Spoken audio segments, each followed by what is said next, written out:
Thank you very much. Good afternoon. Thank you. I'm here today to talk about our relationship with China and several new measures to protect American security and prosperity. China's pattern of misconduct is well known. For decades, they've ripped off the United States like no one has ever done before. Hundreds of billions of dollars a year were lost dealing with China, especially over the years during the prior administration. China raided our factories, offshored our jobs, gutted our industries, stole our intellectual property, and violated their commitments under the World Trade Organization. To make matters worse, they are considered a developing nation, getting all sorts of benefits that others, including the United States, are not entitled to. But I have never solely blamed China for this. They were able to get away with the theft like no one was able to get away with before because of past politicians and, frankly, past presidents. But unlike those who came before, my administration negotiated and fought for what was right. It's called fair and reciprocal treatment. China has also unlawfully claimed territory in the Pacific Ocean, threatening freedom of navigation and international trade. And they broke their word to the world on ensuring the autonomy of Hong Kong. The United States wants an open and constructive relationship with China, but achieving that relationship requires us to vigorously defend our national interests. The Chinese government has continually violated its promises to us and so many other nations. These plain facts cannot be overlooked or swept aside. The world is now suffering as a result of the malfeasance of the Chinese government. China's cover-up of the Wuhan virus allowed the disease to spread all over the world, instigating a global pandemic that has cost more than 100,000 American lives and over 1 million lives worldwide. Chinese officials ignored their reporting obligations to the World Health Organization and pressured the World Health Organization to mislead the world when the virus was first discovered by Chinese authorities. Countless lives have been taken and profound economic hardship has been inflicted all around the globe. They strongly recommended against me doing the early ban from China, but I did it anyway and was proven to be 100% correct. China has total control over the World Health Organization, despite only paying $40 million per year compared to what the United States has been paying, which is approximately $450 million a year. We have detailed the reforms that it must make and engage with them directly, but they have refused to act. Because they have failed to make the requested and greatly needed reforms, we will be today terminating our relationship with the World Health Organization and redirecting those funds to other worldwide and deserving urgent global public health needs. The world needs answers from China on the virus. We must have transparency. Why is it that China shut off infected people from Wuhan to all other parts of China? It went nowhere else. It didn't go to Beijing. It went nowhere else. But they allowed them to freely travel throughout the world, including Europe and the United States. The death and destruction caused by this is incalculable. We must have answers, not only for us, but for the rest of the world. This pandemic has underscored the crucial importance of building up America's economic independence, reshoring our critical supply chains, and protecting America's scientific and technological advances.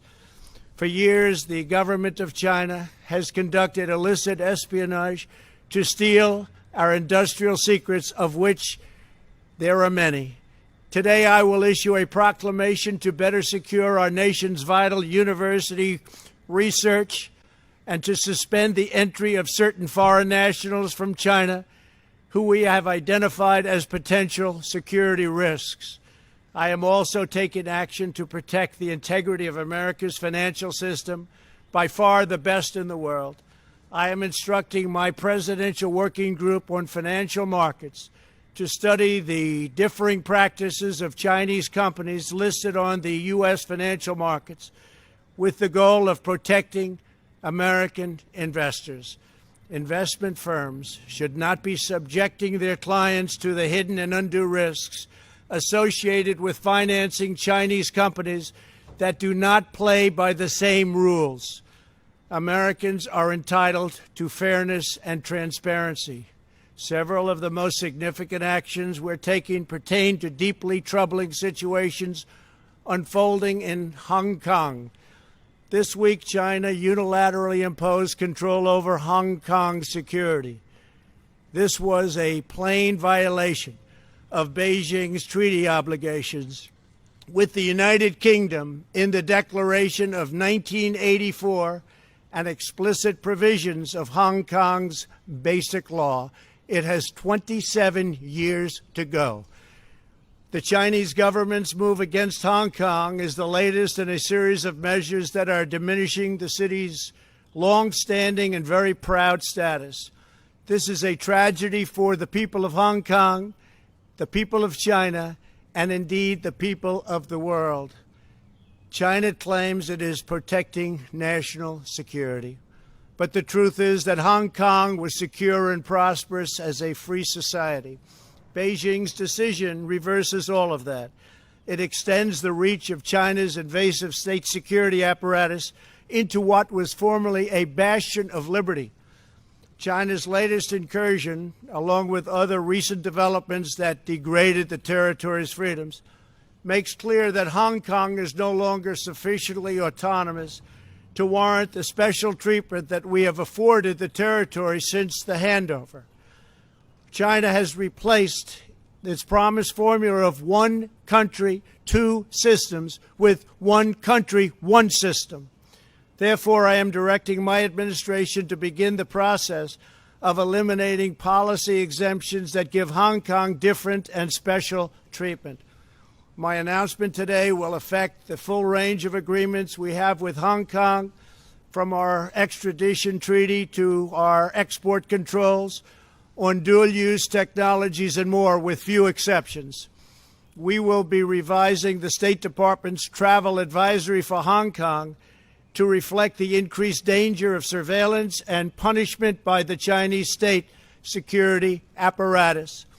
We will take action to revoke Hong Kong's preferential treatment as a separate customs and travel territory from the rest of China. The United States will also take necessary steps to sanction PRC and Hong Kong officials directly or indirectly involved in eroding Hong Kong's autonomy and just, if you take a look, absolutely smothering Hong Kong's freedom. Our actions will be strong. Our actions will be meaningful. More than 2 decades ago, on a rainy night in 1997, British soldiers lowered the Union flag and Chinese soldiers raised the Chinese flag in Hong Kong. The people of Hong Kong felt simultaneously proud of their Chinese heritage and their unique Hong Kong identity. The people of Hong Kong hoped that in the years and decades to come, China would increasingly come to resemble its most radiant and dynamic city. The rest of the world was electrified by a sense of optimism that Hong Kong was a glimpse into China's future, not that Hong Kong would grow into a reflection of China's past. In every decision, I will continue to proudly defend and protect the workers, families, and citizens of the United States of America.